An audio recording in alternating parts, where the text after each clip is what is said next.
I'm really excited to have the Polyend Tracker in front of me. This is my first video on the instrument and an impression of 3 things that really stood out to me about it. This is also my very first step into the tracking world, so thank you so much Polyend for sending this over. This is like a no strings attached sort of deal. Polyend is not sponsoring me for this video or controlling anything that I have to say about the product. They just sent it over, no strings attached, knowing full well that I'd probably make some content with it. And here we are. When I first set eyes on it, I was a little bit afraid of this thing, but there's really nothing to be afraid of. It's actually very organized and easy to piece together as a synth. Just a little bit of background about trackers in general. Funny enough, they were actually the first DAWs back in the 80s, where you have an actual grid, and which in this case looks like Excel. And at the time it was pretty groundbreaking. Obviously now we have like, desktop DAWs like Logic and Ableton, so light years ahead. The layout of this instrument kind of reminds me of MS-DOS for those of you who were born in the 90s. I wanted to show you guys, of course, some playing examples, as well as 3 reasons why I think the Polyend Tracker stands out above the competition today. So parts of the instrument that you don't really feel like you're working to be creative with, they just fall in place and sort of just shine on their own. Today's sponsor is DistroKid. They are a music distribution platform that I release copious amounts of music on for a stupidly affordable price. If you're on the edge of signing up with a distributor,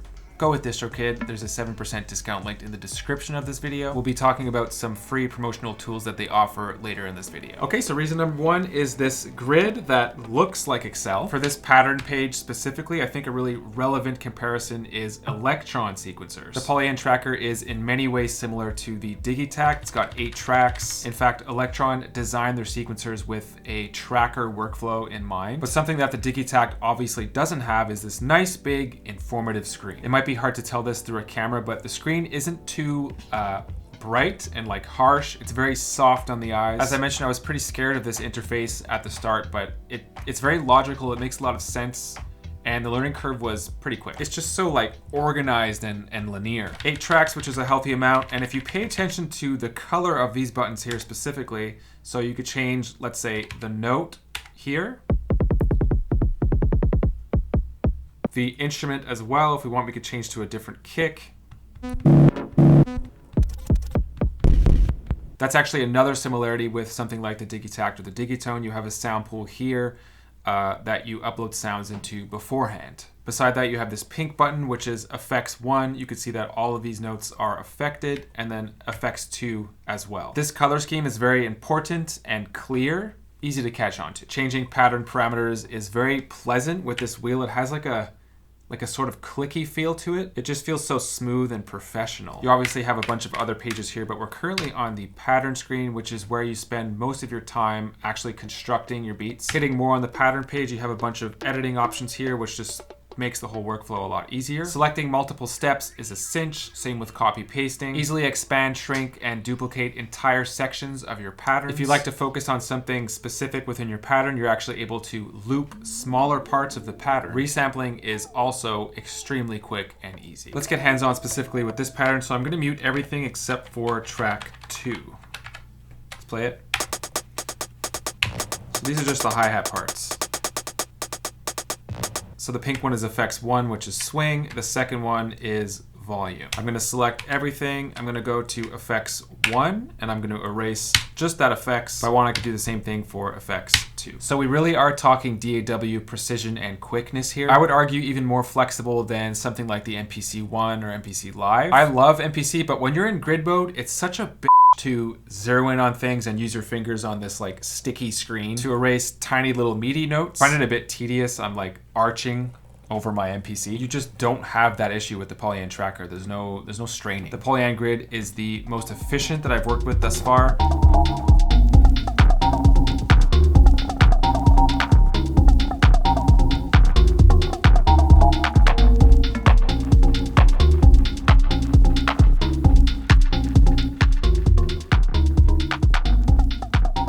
Song mode is something that really shines. It's so efficient. I'll show you how I've been using it and just how flexible it is. Here I have a pattern.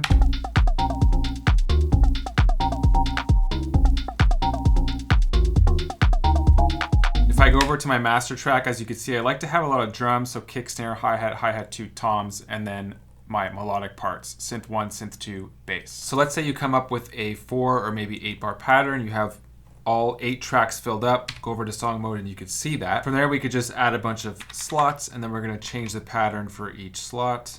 Go to pattern 1, pattern 2, pattern 3. From there we could copy paste this entire pattern, so copy, shift, paste, same thing again. And one last time. So now we have 4 of the exact same pattern, obviously. From here, a good technique is to just start stripping layers. So let's say I just want to start with kick and toms, let's say, no bass.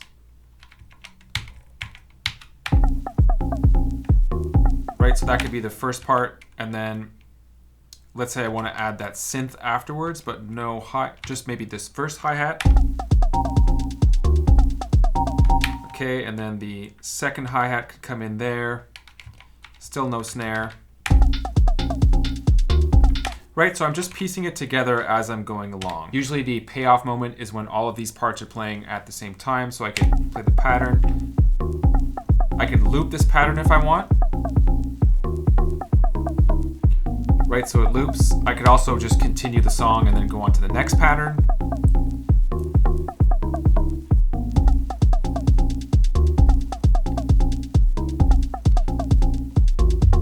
Okay, let's say I want to stay on this one now. I could loop that one.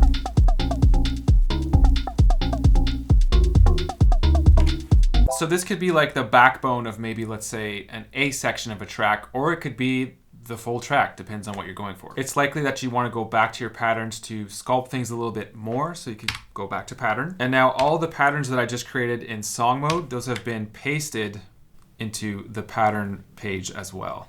This is a really cool feature of the Polyend Tracker. It's so streamlined and efficient. It really shines above the competition here. You can go further than that. So performance-wise, let's say you're in song mode. There's also a perform page, which is specifically for adding effects to your tracks. So let's say I want to loop this last pattern here, play, loop it. Let's add some effects.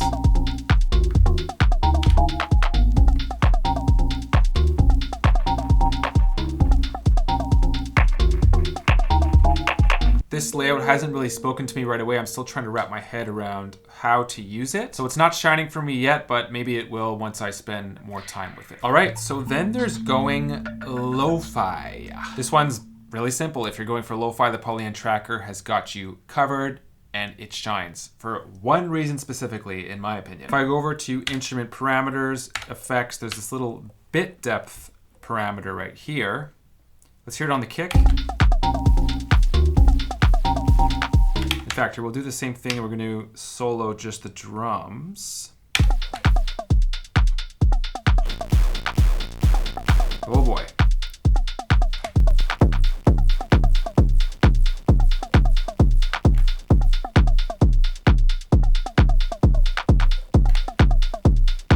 So if you want a really dirty sounding kick, there it is. Let's check out the snare as well.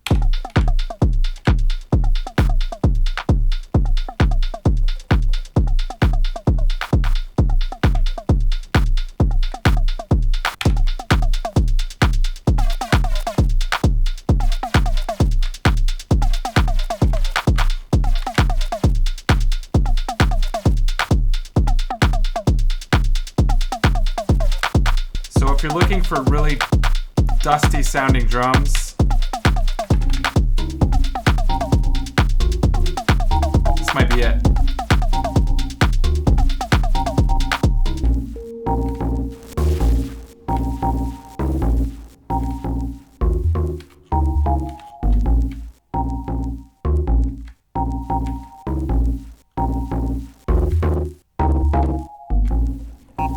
All together?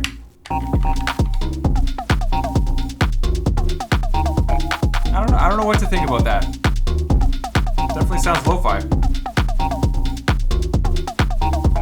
don't know, I guess it depends on your taste, but I guess the conclusion is bit reducer is cool, but maybe don't overuse it. You definitely have to have a sweet spot in mind. I'll mention one last reason why I think the Polyend Tracker stands out, and that is because of the aesthetic. Obviously, that's something that's subjective, but if you're here, chances are that you like the aesthetic of the Polyend Tracker. It attracted you in some way. And I'm someone who acknowledges the importance of aesthetic, you know, something maybe like the OP1 or pretty much anything from Teenage Engineering.